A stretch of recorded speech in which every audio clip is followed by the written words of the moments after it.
Okay, am I ready to share the page or I'm waiting for you to come in?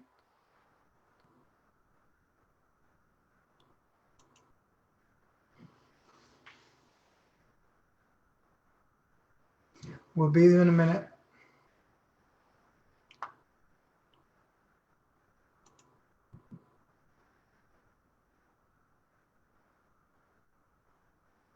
You want me to let the person in? You can. Are you staying on? You're not, are you staying in? You were going to go on your computer, you said. Yeah, I'm going on now. Okay, so why don't you do that very quickly first? I'm trying. It's going. I'll let you in and then you can let them in.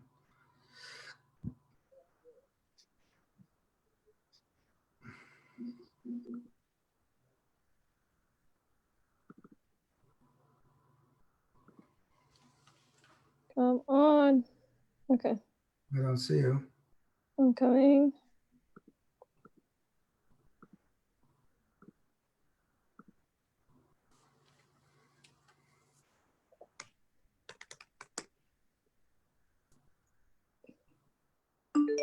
Oh, finally. Okay. The truth is you can let yourself in. I can. You don't have to wait for me. So I'm going to change the page. I'm going to share the page now. And you can let that person in now if you like. Okay. Okay, you letting yourself in? Yep. Okay. Okay.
Hello, good evening, everybody.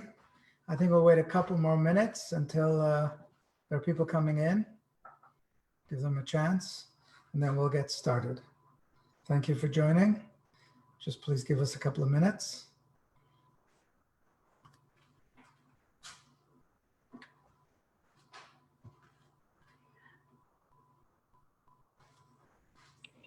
Okay. Shimon, are you here? Yeah, you can hear me? I can hear you, Shimon. Thank you. Shimon, Good to see you, Rabbi. welcome. It's great to see you too. Shimon, what we're going to do is I'm going to get started first. And then after I get started, I'll introduce you. Once you get some of the stuff on the fire, then we'll get started. Okay? All right. Then we'll introduce you. I want to just get things cooking first.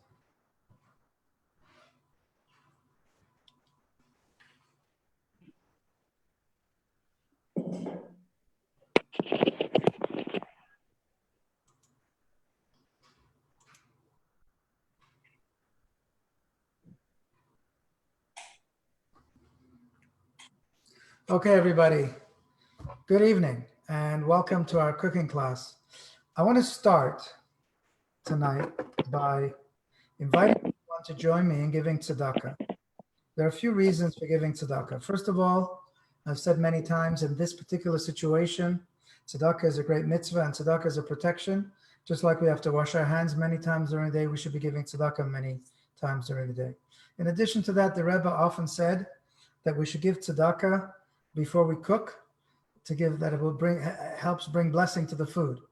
Another thing is that today we want to remember this is for the Ilui Nishmat, for the memory of our brothers and sisters who perished in the Holocaust. So I'm going to invite everyone to give some tzedakah with me, and then we'll get started. Okay, in a few minutes I'm going to introduce Shimon, who was actually the author of this whole thing, who taught me how to make the shakshuka. But first, I want to get started a little bit so we can get going, because it takes a while to do this.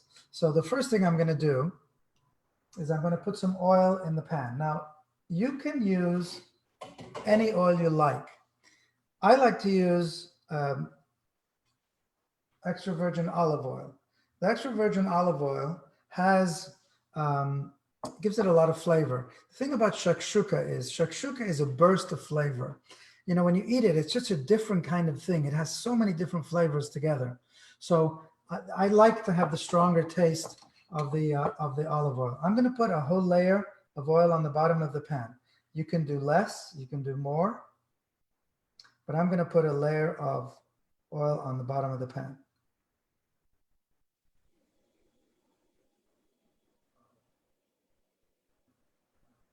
Okay, now we're going to mix the spices into the oil, actually. So cook it with the oil. So first of all, I'm going to do a full tablespoon of ground coriander. So Shimon, you correct me if I'm wrong, but I think I'm right so far. Okay, we got a tablespoon of that. And we're going to do also a tablespoon of ground cumin.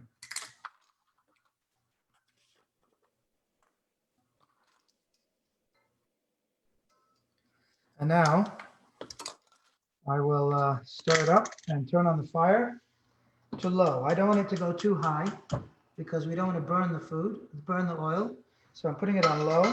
I'm stirring it up.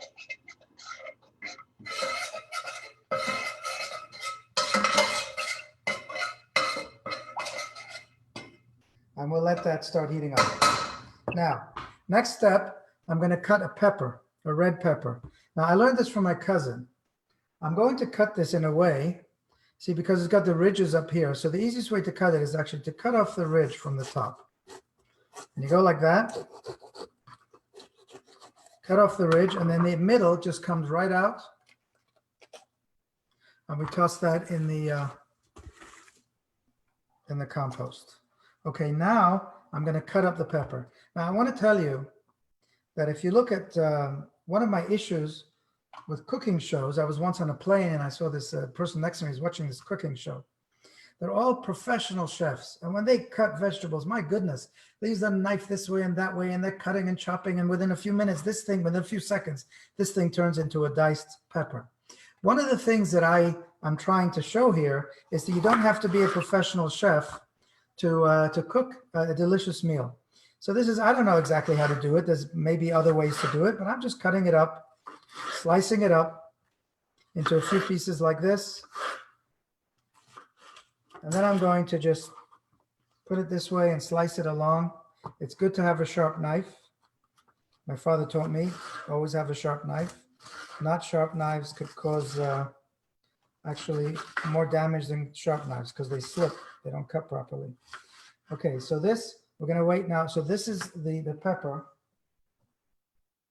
Turning the fire a little bit higher. I wanna wait until the oil bubbles and the spices bubble a little bit, and then we're gonna put that in here. Now this piece, I'm gonna save this for fun for later for a garnish.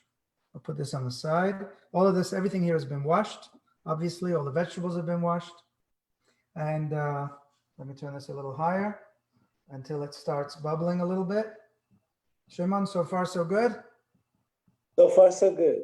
All right. You don't like garlic, I believe, right? What? Garlic comes later. I do the garlic later. Now that's how you told me. Okay, okay.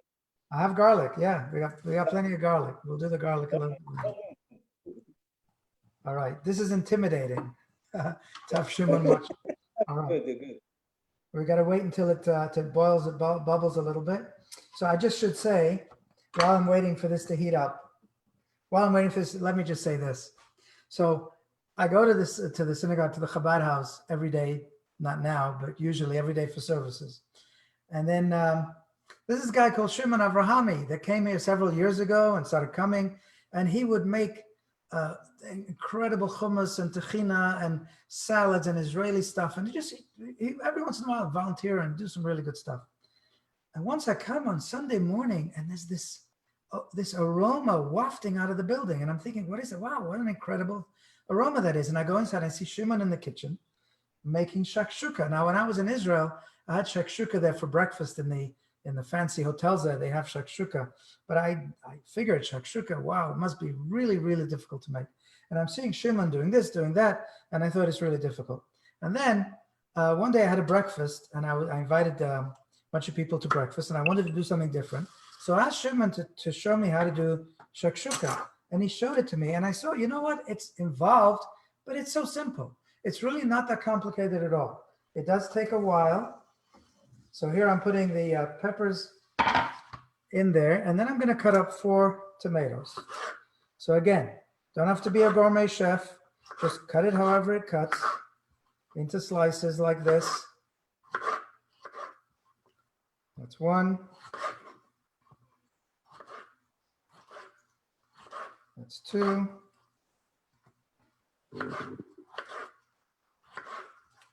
That is 3.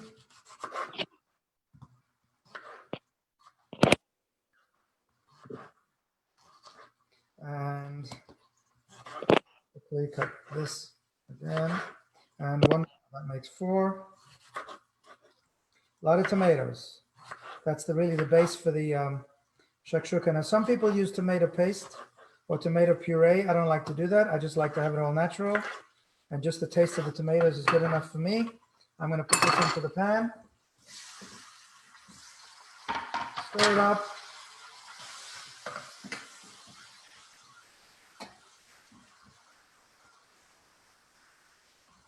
And cover it. And we're going to leave it on kind of a medium flame. Medium flame, not too high, and let it cook. Okay, now that that's in there, it's going to take a few minutes till that kind of softens up and starts cooking, and then I'm going to add some more things. I want to ask Shimon. Shimon, please tell us, Shimon Avrahami, tell us a little bit about yourself, about your family, where do you come from? I'd like to hear some of your background. A little bit later, we'll talk about shakshuka itself, but I'd like to hear from you first. Tell me a little bit about your family and your background. My family immigrated in '58 from Persia, Iran to Israel. I born in Israel, and I born in a neighborhood that it was like immigrated from everywhere. If I count from how many places people came, we had people from East Europe, Poland, and all of the places, from Russia. We had people from Mediterranean countries. They call it Islam countries. You know, like my parents came from Iran. We had Moroccans. We have Tunisians. We have from all over. Turkish. We had Greek. We had Romanian. So everybody come. You know, from every window you could smell different smells everywhere. 1 second. And for us as a kid, Rega, I'm just gonna stir. We're gonna do this step by step so everyone sees exactly what we're doing. Okay, go ahead, please. So and now it's in the 60s, 62, 63, 64. As a kid, you can go to each house and taste and ask the person in the house there to teach you how to just to see what's happening, how they're doing stuff. And they some of them tell you about the Holocaust. Some people tell you about where they raised and grew up with among the Muslim people. And it was, for me, like learning curve, beautiful one. And then for my high school, so to have an extra income, I worked in a bakery. The old chef, they came from Romania. So I learned the Romanian language with young kids. What did you do in the bakery? And a bakery, I used to do everything. Pastry chefs, they used to come from all over Europe to learn there, actually. And I was like assistant for them. And I got to level, then I used to they used to ask me for spelling back then, because they had to write and for Chatan Bekala and Tap, so they needed to know the names and all that stuff. So this was my job to correct them, because they were all of them, they used to speak Romanian among them, each other. So I learned there how to, the ratios, I learned there how to treat kitchens, what to do in the kitchen stuff and all that. And after that, I got to the army. I was there like 3.5 years, and I worked in security for 1 year. And then I opened with a partner a restaurant. I was 22 years old when we opened the restaurant, and we specialized in Yemenite food, malawach and good spices food, and barbecued. We had stuff there, and people were standing in line. Quick stir again. Go ahead.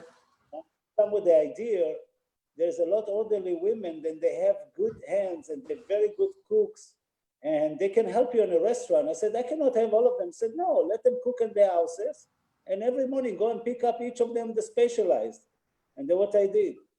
And I used to go every house, not me, but I used to have a taxi driver, then you go to house, and he leave for them the ingredients, and he pick up the finished products to bring to the restaurant. So we had what kind of food? What kind of food did you? Oh, Yemenite foods. It's all specialized soups.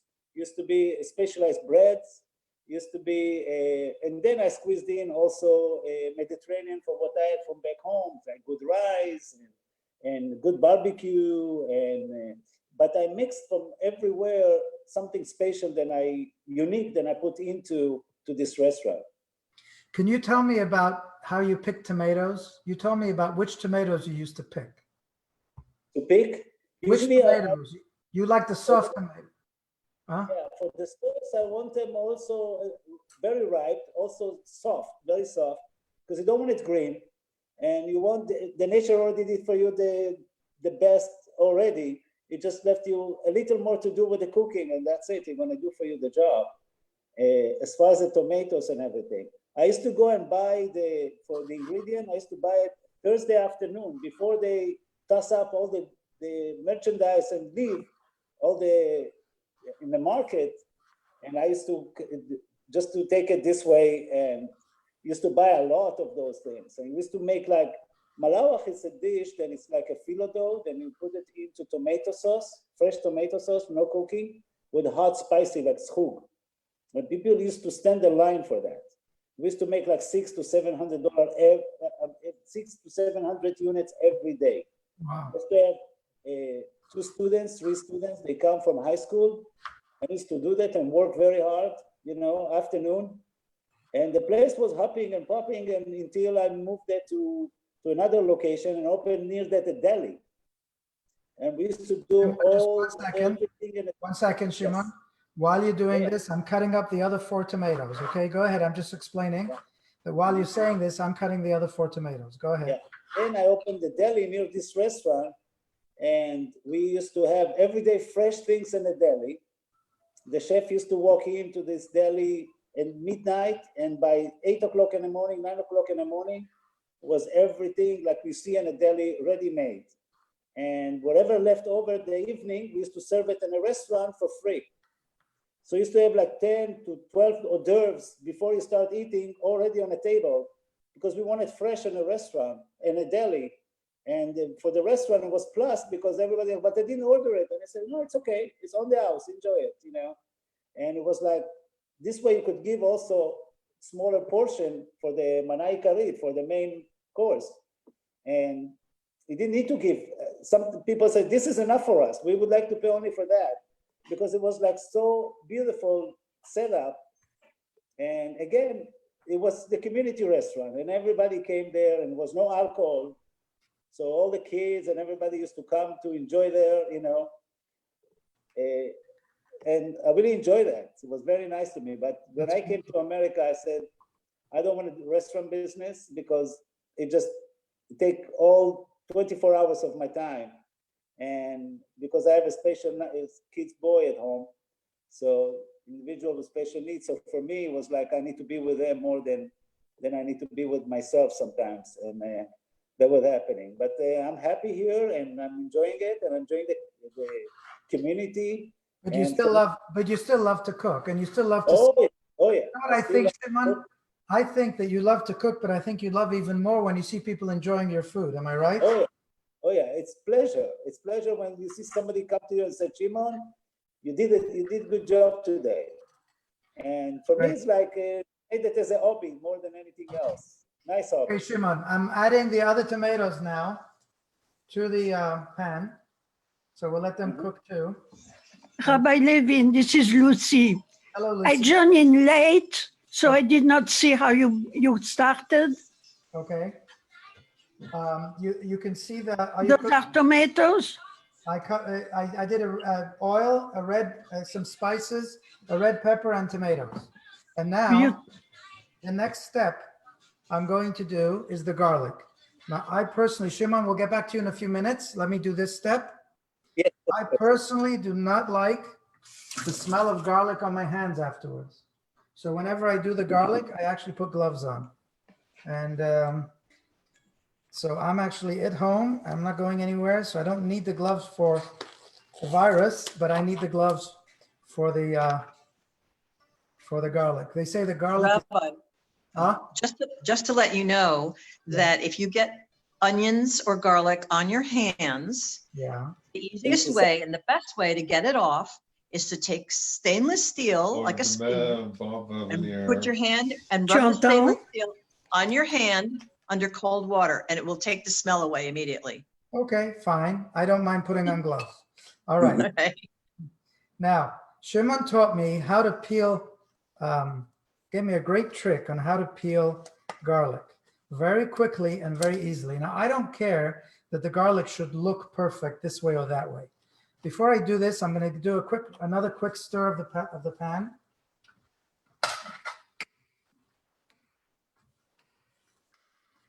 And that is looking really good, but it's going to take a while longer for all the tomatoes to really soften up. And now, so I'm going to cut off the tip. We have all these cloves of garlic. Shimon, Rabbi, What was would that? it work if you use the frozen garlic cubes that they sell? Probably. Dorot has. Shimon, what would you say about that? Yeah, they're good.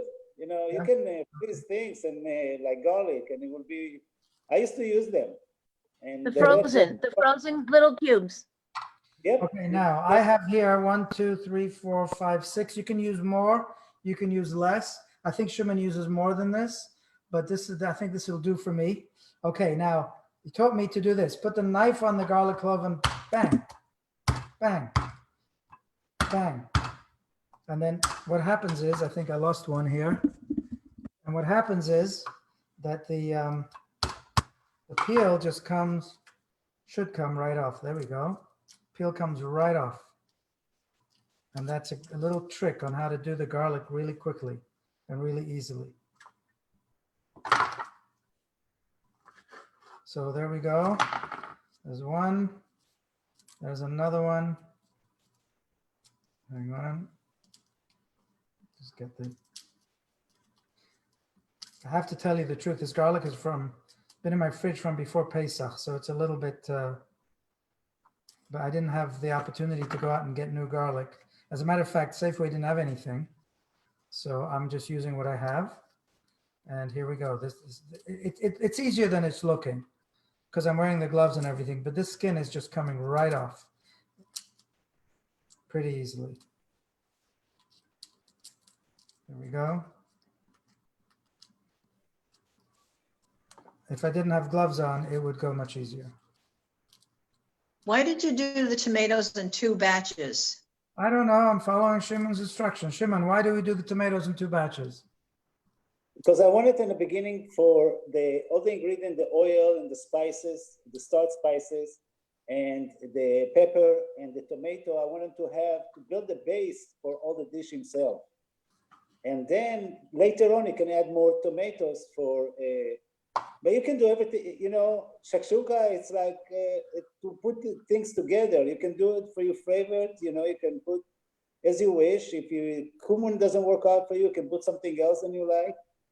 So they would I make think that, yes, Shimon, I think that's correct. I think that the nice thing about shakshuka is you can do whatever you want with it because people like different flavors. For example, you could, if you wanted to, saute onions in the beginning. I guess it would add a little bit to the flavor too. It's just an extra step that I don't think it's necessary because I think that this is good enough, and this is really good. And also the main thing is for me, I don't want to feel intimidated that I have to do it this way or that way. I'm very happy to just cook it how I like to cook it, and this tastes really delicious once it's done. So this is my last piece of garlic here that I didn't crush properly, so it's taking a little longer to peel it. And then once this is done, I did cut a few of them up. You could put them in whole. Shimon likes to cut them up. I like to put them in whole. And here we go. And I'm putting this straight into the pan. So here's the garlic into the pan. And I'm going to stir it. I could use, like I said, if you like a lot of garlic, you could use a full bulb of garlic if you like. Okay, I'm going to cover it now. And now it's going to take probably another 10 minutes, 15 minutes to truly soften up. I'm going to take my gloves off. And now I'm going to ask Shimon, let's talk a little bit about shakshuka. Where does it come from? What is special about shakshuka? Do you have anything special to say about that? Shakshuka come from Tripoli. People from Tripoli, Libya, Tripoli brought it in, and the Moroccan people. And they have, even in Israel, we have a chain, they're selling only shakshuka, chain of restaurants. Really? And the guy called himself Dr. Shakshuka. And he's he started with the shows, like a cooking show. And everything around the shakshuka. And he give it to you with a cast iron dish, personal for each person in the restaurant, with good bread, white bread, or challah. And it's the best way to eat it. I know it's not with the calorie, some people will say no bread, no, but it's the best just to take the challah from Friday morning and dip it into this, even you don't need spoon.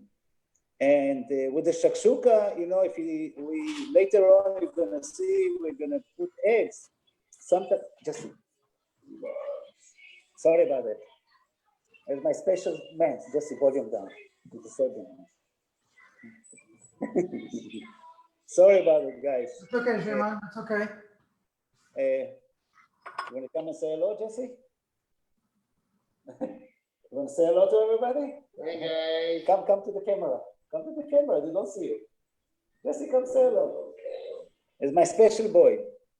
For this boy, I changed continent, and I came to America to be with them and raise them up and to be with them and learn. And then to learn from him. He's the guy that anchored me down with everything that I used to do. So I stopped doing it because of this boy.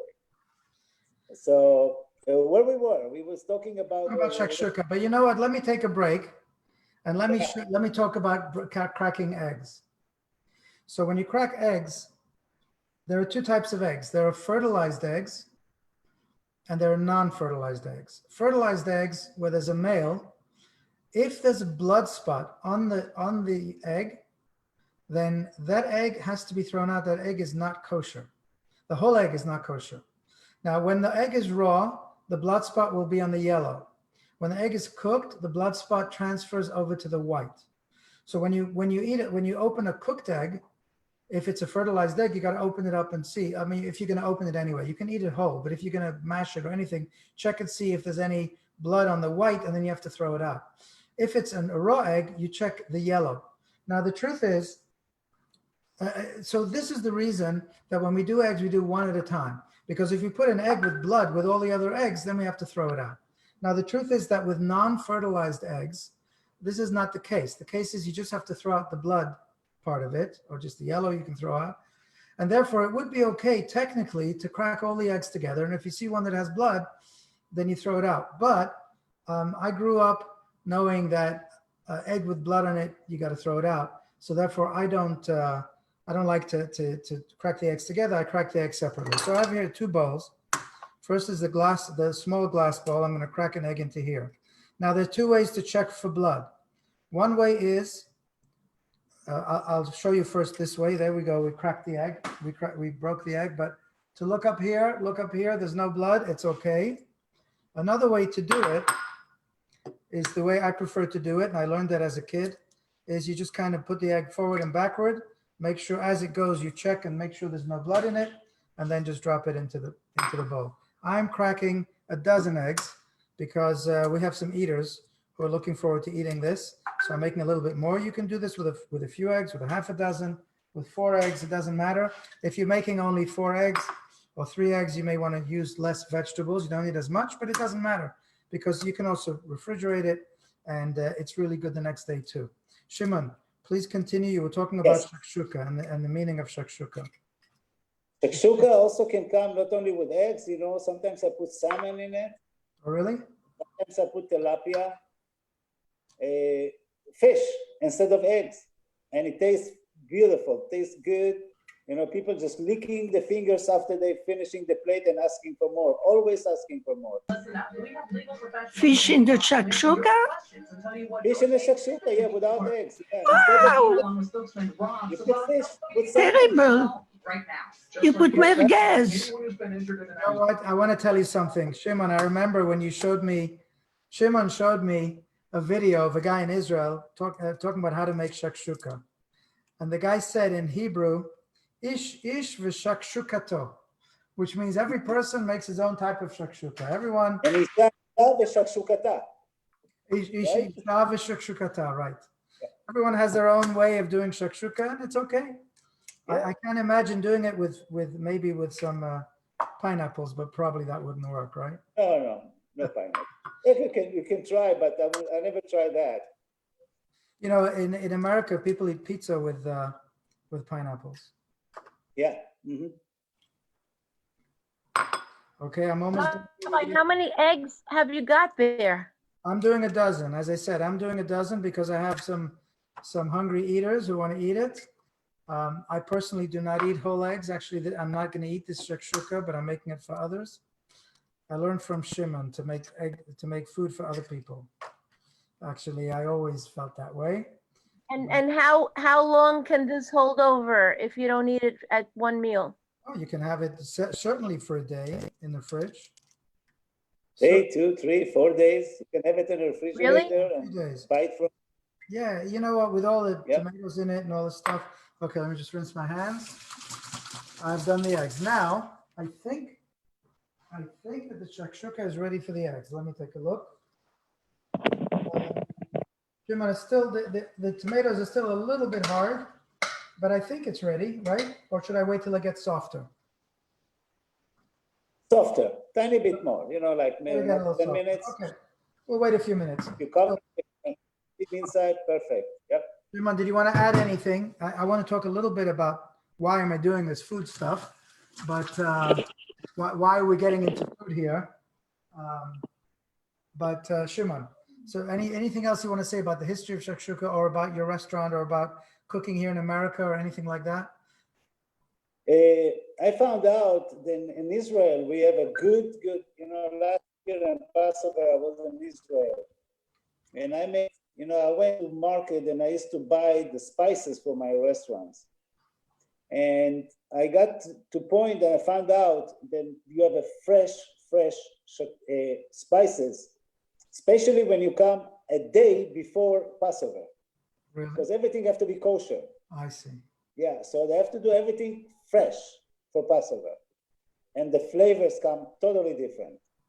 Slowly, I'm going to change my kitchen to start grinding my own spices. Before I use, you take them out, you grind them, and you use them. So totally different flavors. This is one thing. And the other thing is, I rather grow up with tomatoes that are really fresh and good, and not like today, then it's they give it long life of shelf life and transportation life and shelf life. Tomatoes, you can stay from the moment they pick it up today to 2 weeks until you get to your shelf, and it still look good. So this is all working on it, and doesn't they take from the original good tomatoes back then, and all the vegetables are like that today. And because they give it long shelf life and transportation life, and also when you get to you need to use it at least 4, 5, 6 days. You don't want to start throwing them after one day, then you bought them. So what's happening is the tomato himself lose from his original flavor. Yes. From that, because of that. I raised and grew up with tomato, then even with the mud, you could eat it, and it still tastes good, you know? And the cucumber, same, everything, all the vegetables, and we raised and grew up back then with, the farmers used to bring it to the farmer market. Pick it up day before and bring it to the farmer market, and it was like fresh, They were picked ripe and red. They weren't picked green. Like right away they picked it up. No 1 second, transportation. Shimon. Something I always forget, I cook without salt for myself. I usually forget salt, so I'm putting in some salt. A little bit of salt. Depends also how much you want for taste. And it looks like another 3 to 5 minutes, this will be ready to go. Yep. And what I put also sometimes, I do make it a little hot spicy. A little what? Cayenne. Oh, yes. I didn't say this, but optional. I don't do it because the people who eat it don't like it, but a couple of jalapeno peppers. Slice up a couple of jalapeno peppers and put them in. I would put them in when? Together with like the second round? Or right at the beginning? Second round, you just put them in there, and you can put them big chunks. This way you can move them aside if they don't want to have spicy hot. But it influences everything. He influenced all the dish himself nicely. Yeah, if you like hot stuff. In the beginning, I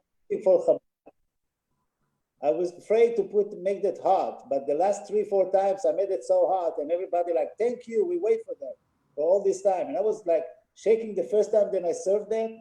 I was like, nobody will eat it. They're gonna give me a hard time. They're gonna tell me what you did this time. You know, it's what's good with cooking also, when you serve it to people, is you all the time like waiting for the reactions to see how they react. And sometimes it's like, Shimon, what you did this time? What happened to you? You know, it never happened, you know, but you always worried. You always have this tension inside of you about when you're serving it. It's like, I hope I did a good job this time. I hope it's going to be okay.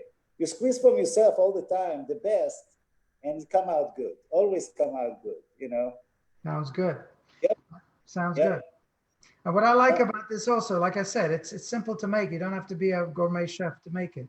You just cut up the stuff, you put it in, you cook it, and that's it. It doesn't have to look just like this because it all gets cooked up together. Okay, I'm going to do the eggs now. Is that okay? Looks like. Yeah, of course. Oh, yeah. Yeah, I think it's okay. All right. Oh, yeah. Now make a couple of troughs here, and I'll pour the eggs in.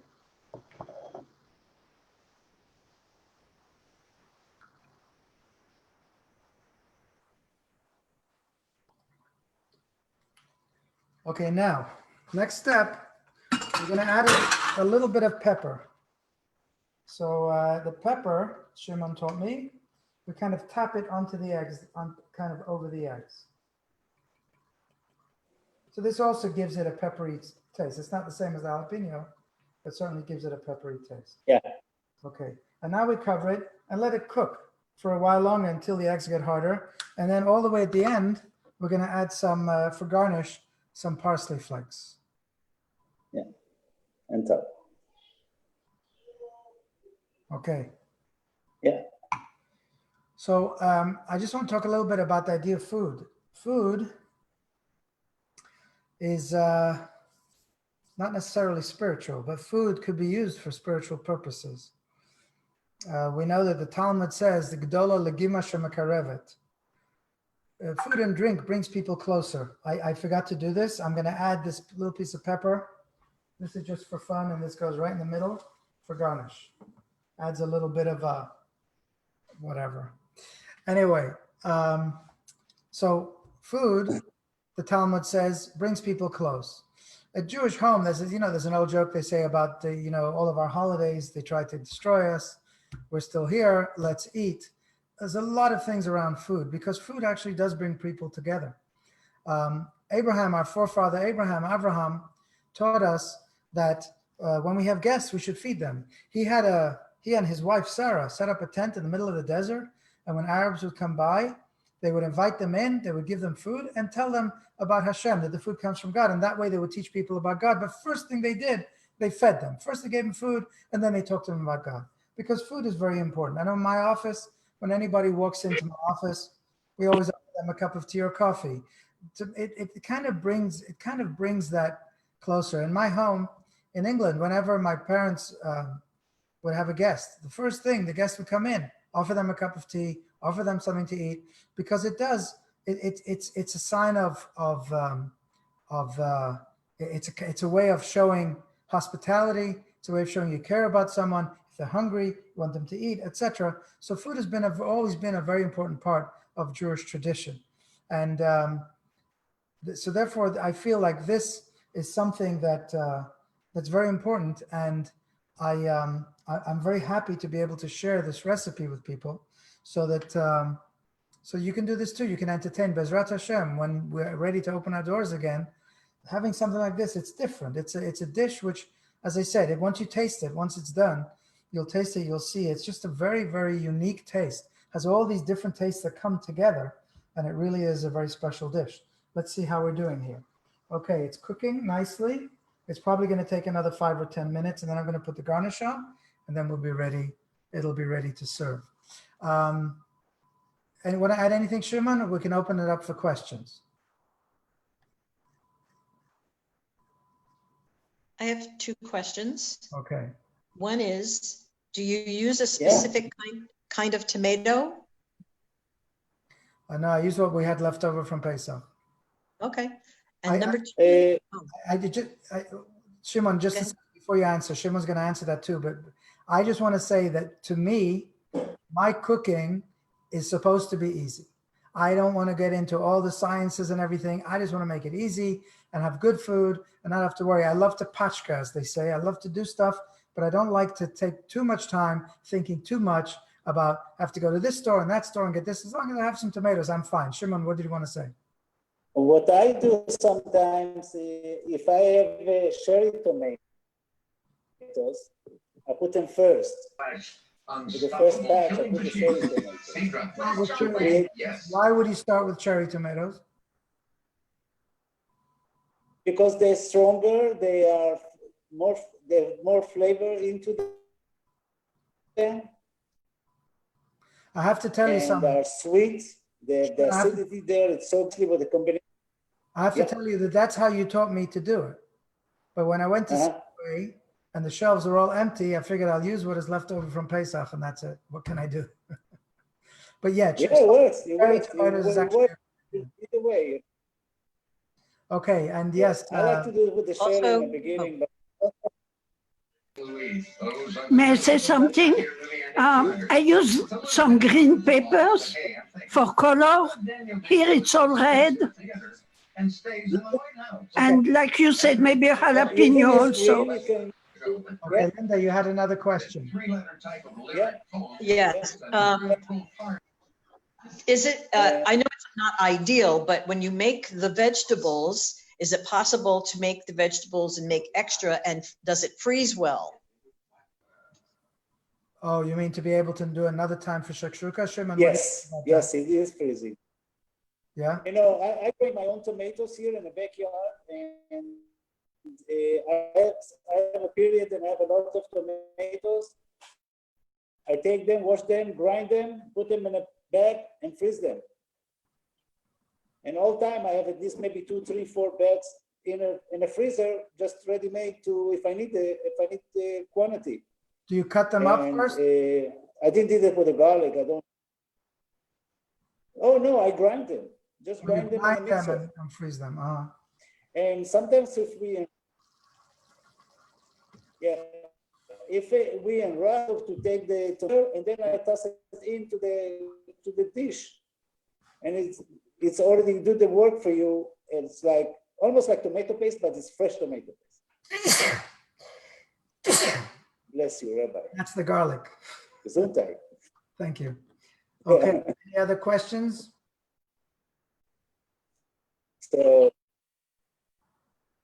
Or comments?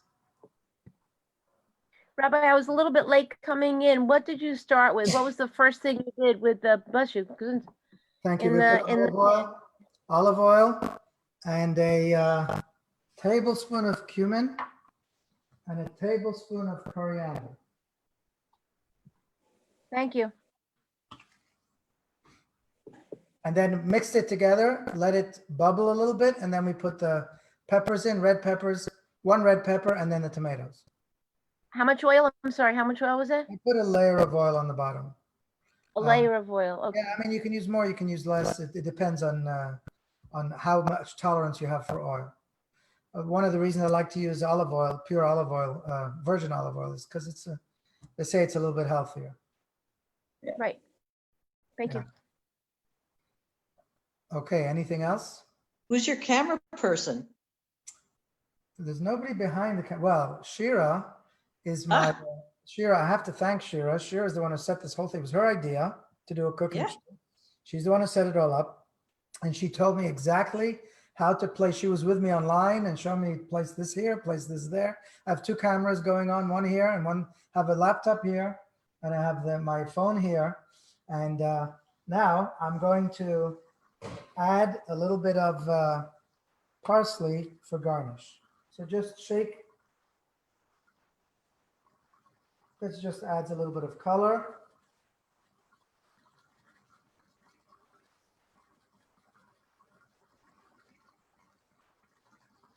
And ladies and gentlemen, this shakshuka is ready to eat.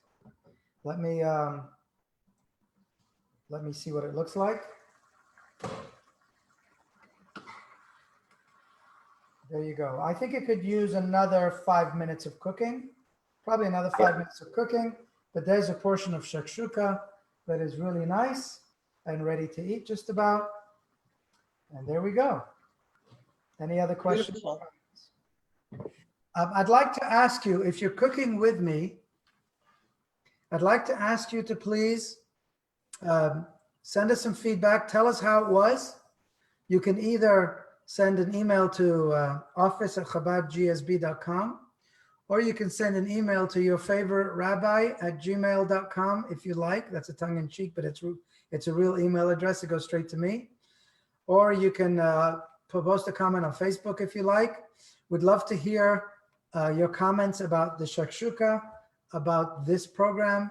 If you'd like to see more cooking shows like this, I have a lot of ideas. I want to make sure that people are enjoying this and it's what you would like to see. And please, any feedback you can give us would be great. We also have other programs coming along. We have a Torah class tomorrow night. We have an interview, my Jewish journey, with someone who started out in China and is now a mother and a doctor here in Palo Alto. And we're going to do more stuff like that. We have a lot of things planned.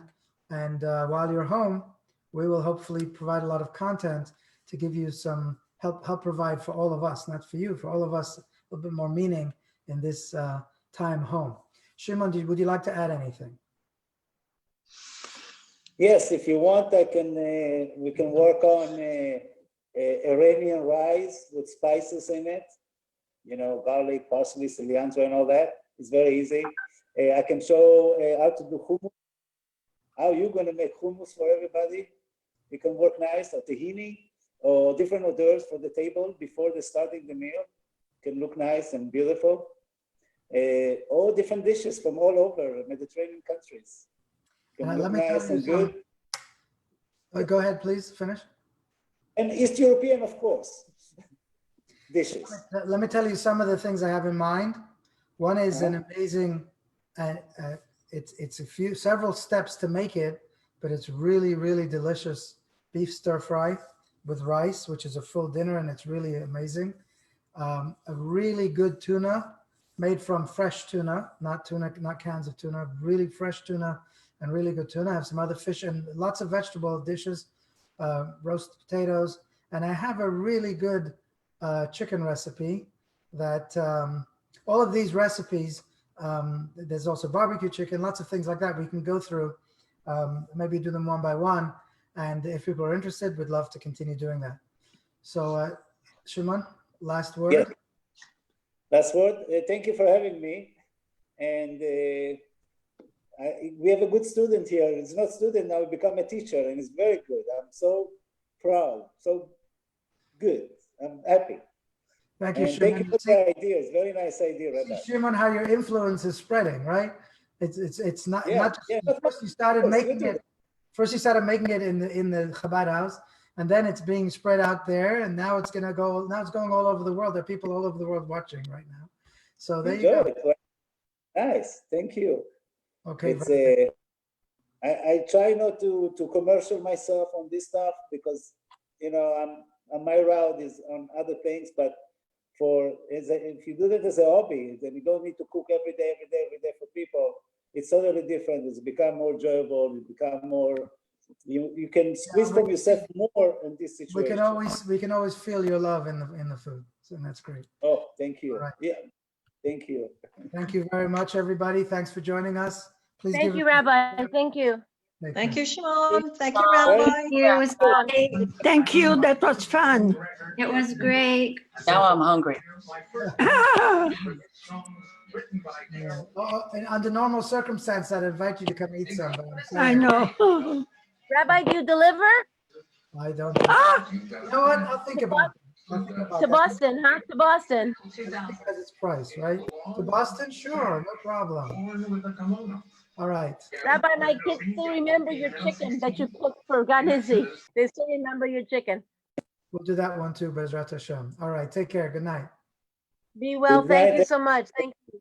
Take care, You're everybody. welcome. Thank you, Rabbi. Bye. Thank you, Thank you, Shimon. Shimon. Bye. Bye.